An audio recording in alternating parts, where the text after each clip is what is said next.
Charlar un poquito y le agradezco especialmente que me atienda con uno de los periodistas que estuvo más cerca todos los últimos... arrancó con Jorge hace muchísimos años y estuvo muy cerca de Jorge Lanata, profesional y también como amigo. Gabriel Levinas, ¿cómo andas, Gabriel? Buen día. Buen día, María, ¿cómo estás? Bien, ¿cómo estás vos? Triste, no muy sorprendido, pero pues al final se veía que Jorge iba a perder la batalla. De todos modos, conociendo a Jorge, nunca estaba todo dicho con él. Sí, claro, siempre parecía que iba a ser una magia más, ¿no? En materia Sí, de... no, es que durante 6 meses la hizo. Fueron 6 meses de una batalla descomunal contra la muerte que realmente infernal. Aparte momentos feos, momentos donde él estaba directamente desconectado de la realidad, momentos donde estaba completamente dormido, sedado, y momentos de lucidez, ¿no? Es decir, yo tuve la suerte bueno, la mala suerte de verlo en los momentos horribles y la suerte de verlo en un par de momentos así me acuerdo específicamente antes de que lo lleven al hospital italiano para estar en la clínica, esa rehabilitación. Lo fui a visitar un día y estuvo 1 hora y media hablando conmigo, así como hablo con vos. Es decir, claro. Habían ahí muchos despelotes, versiones internas, cosas, pero la realidad es que me conozco a Jorge hace más de 42 años y yo te puedo decir... Gabriel, ¿te puedo pedir, perdóname, que te hables un poquito más fuerte porque te escuchamos un poquito lejos? Me decías Sí, que lo conocías hace más de 42 años y que pudiste tener esa larga charla hace poquito con él. No, y decía que además que después de tanto tiempo yo te puedo decir cuando Jorge estaba lúcido o no estaba lúcido. Digamos. Claro, sí. Y esa 1 hora y media fue una hora de absoluta lucidez. Yo había hablado además con un neurólogo muy amigo mío que lo conozco también hace muchos años, y él me dijo que si vos podés mantener una charla con una persona durante más de media hora, y la persona está ubicada en tiempo y espacio, responde con seriedad a las preguntas que haces, está absolutamente consciente, se acuerda de las cosas nuevas y de las cosas viejas, significa que no tenía daño cerebral. Claro. Y la realidad es que no tenía daño cerebral. Lo que tenía, sí, es que vos sabés que él era diabético, tenía un problema en el riñón. Ambas cosas, por separado, producen momentos de delirio, ¿sí? Si un riñón funcionando mal, o la diabetes, no sé, que se llama hipoglucémicos y demás.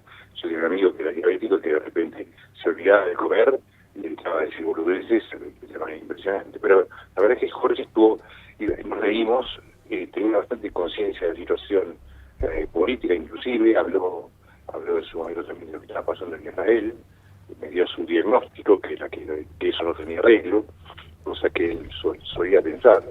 A veces pienso que puede tener razón. No quiero que tenga razón, pero por ella tenía. Nada, y hablamos de cosas, y en un momento, también como parte de... porque yo lo estaba testeando, porque habían roto tanto las pelotas con que tenía daño cerebral, que yo quería ver si realmente lo tenía.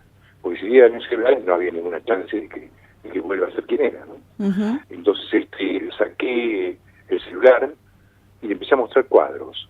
No cuadros que él tenía, sino cuadros en general que yo había visto, que había pasado por no sé dónde. Entonces le mostré cuadros de pintura internacional y nacional. Uno por uno los reconocía, sin anteojos. Wow. Sin los anteojos decía, ese es un Paul Klee, ese es un Picasso, ese es un Juan Gris. Mirá que la diferencia entre Picasso y Juan Gris hay que saberla. Claro. Y bueno, este es un Berni, la cámara, no había forma, no se preocupó ni una vez. Claro, estamos charlando con Gabriel Levinas. Gabriel, y eso fue un poco una de las últimas grandes pasiones, ¿no?, de Jorge en la vida, que fue el arte, que hizo que además ustedes dos se acercaran mucho. Vos además tenías la columna, que es algo muy poco habitual, meter en un programa de radio de AM una columna sobre arte, o como por ejemplo en un momento, ¿no?, cuando en PPT empezó a mostrar sus cuadros.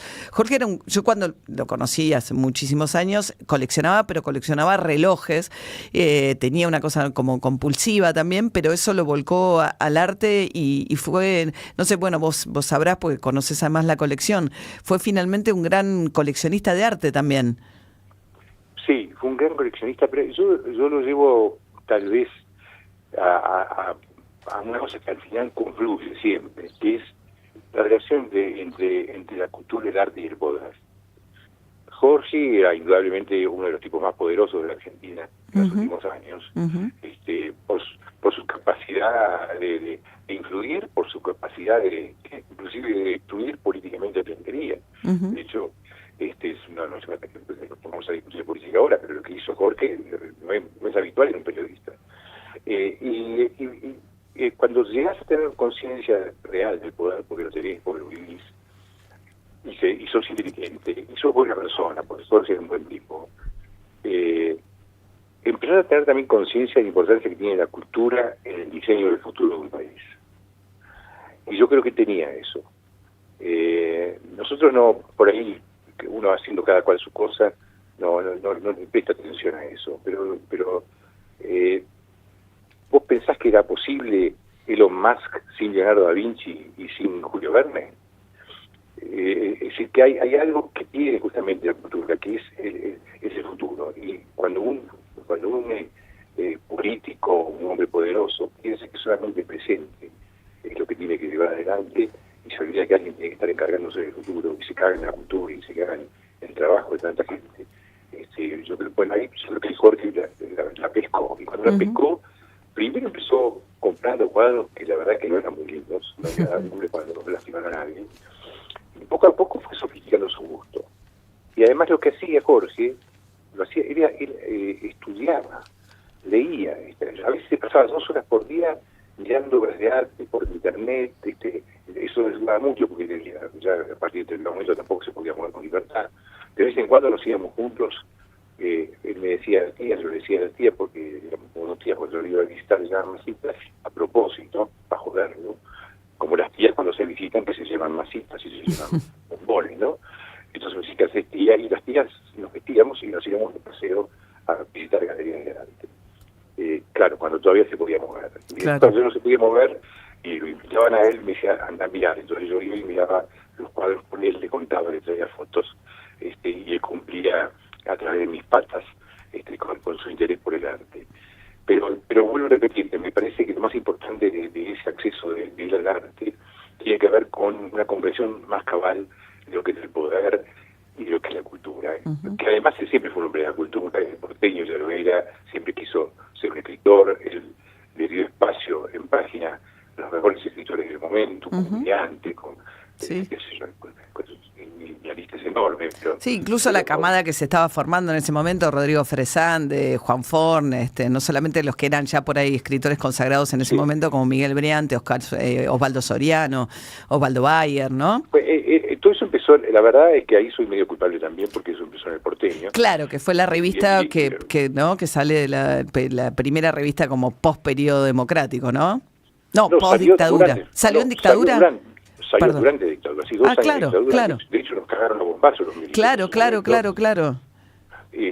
Nosotros fuimos los primeros que pusimos una nota sobre niños desaparecidos, las madres de Plaza de Mayo tenían su columna, los gays tenían su columna, las mujeres tenían su la porteña con María Moreno. Quiero decir, fue una revista emblemática que después terminó siendo dirigida por Jorge. Cuando yo me fui a vivir con los aborígenes, él se quedó con el porteño. Él se quedó con el porteño, dirigió primero el porteño, después Página. Sí, sabes que es cierto que lo que marcás también, Gabriel, que era yo entré muy chiquita a la redacción de Página 12, cuando ya estaba el diario bastante consolidado, pero era una redacción, la primera redacción que era muy mixta, es una pavada lo que estoy diciendo, pero no lo era, pero las redacciones de Nación y Clarín y demás, las mujeres todavía estaban en las secciones frías, como se llaman, en las secciones de las revistas, moda. Lo que pasa es que yo venía de haber dirigido una galería de arte, que además tenía una pequeña revista de arte, que no hablaba de lo que hacíamos nosotros, sino de lo que hacían los demás, para no ser una cuestión ética, digamos, ¿no? Y la otra vez haciendo el caso de cuánta gente era mujer y cuántos hombres eran de los expositores, era prácticamente 50-50, pero no era porque yo tenía un cupo, porque eran buenas, sí. Y el porteño pasó lo mismo, es decir, estaba Andrea Ferrari, de secretaria, prácticamente estaba María Juvenil Estensoro, de secretaria de redacción, estaba María Moreno, Noemí Cacé, qué sé yo. Sí, era natural en ese ámbito. Bueno, Gabriel, te mando un abrazo y te agradezco muchísimo este ratito, para hablar un poco sobre Jorge. Gracias por recordarlo a Jorge, lo vamos a a necesitar, no sé, como que me da tristeza, pero bueno, no puedo. No. Quiero decir que me parece que tanta gente él señaló con el dedo en ningún sentido, tanta gente trabajó con él y lo enseñó, que yo creo que la Granata está en un montón de periodistas más jóvenes, Sí. trabajando y pensando y haciendo una cosa gracias a él o gracias a la enseñanza que te dio. Gabriel Levinas, gracias, Gabriel, te mando un abrazo. Un abrazo. Hasta luego. Urbana Play 104.3. Somos la radio que ves. Desde cualquier parte del mundo. Manejar seguro es disfrutar cada curva y cada recta. Con Michelin podés sentir seguridad y confort en cada kilómetro. Lleva 4 neumáticos